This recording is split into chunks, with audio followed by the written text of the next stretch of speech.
9 fuel stops to get to the moon.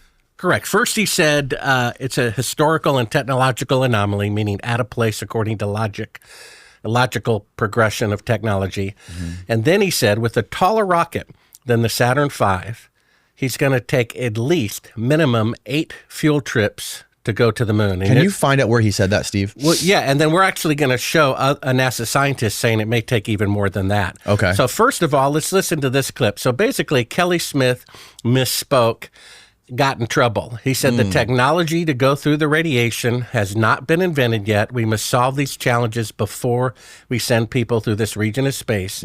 They claim they looped around the equator through the belts. They're trying to make up for it now. So there it is right there. Go to the headline. What does the headline say? Yeah. Elon Musk says it could take 8 Starship launches to fuel up a single moon trip. And this is with a rocket that's slightly taller than the Saturn V. He's going to say it's going to take 8 of them.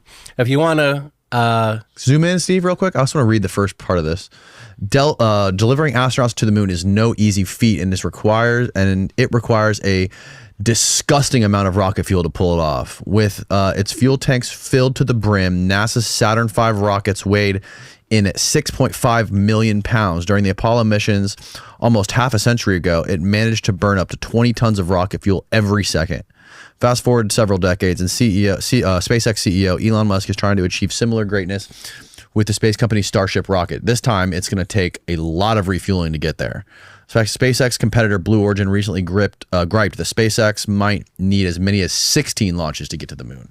Holy crap. Right. So Von Braun, and this is in my book, Moon Man, at my website, he said originally to go to the moon and one rocket is impossible. We're going to show a clip of that in just a second.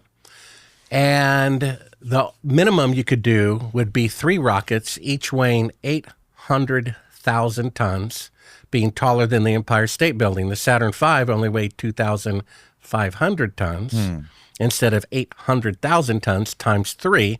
So that's a difference of 32,000% times 3.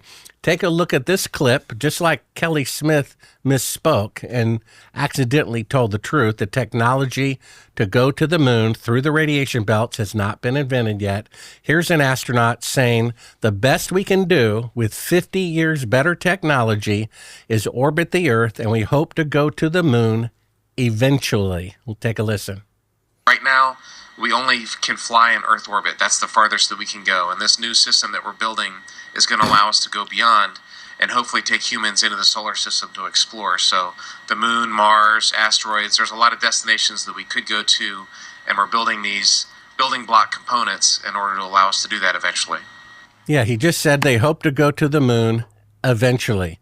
Now take a look at this clip from Von Braun himself saying the largest rocket that you can build can only achieve Earth orbit, and that's exactly what Elon Musk said. It's going to take 8 trips. Take a listen. Here to reveal a plan for a trip around the moon is the chief of the guided missile development at the United States Army's Redstone Arsenal, Dr. Werner von Braun. A voyage around the moon must be made in 2 phases. A rocket ship taking off from the Earth's surface will use almost all the fuel it can carry just to attain a speed great enough to balance the pull of gravity. Unpowered, it will then keep circling the Earth in an orbit outside of the atmosphere. This is the first phase. However, if we can refuel the ship in this orbit with fuel brought up by cargo rocket ships, it can set out on the second phase, the trip around the moon and back.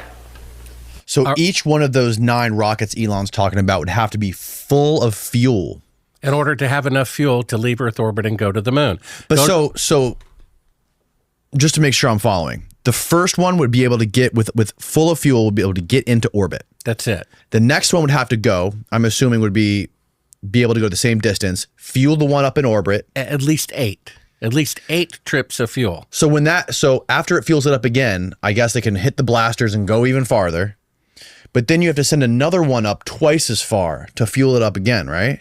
Well, then you need fuel to land on the moon and to leave the moon, right, which they didn't have. This is why NASA destroyed all the technology.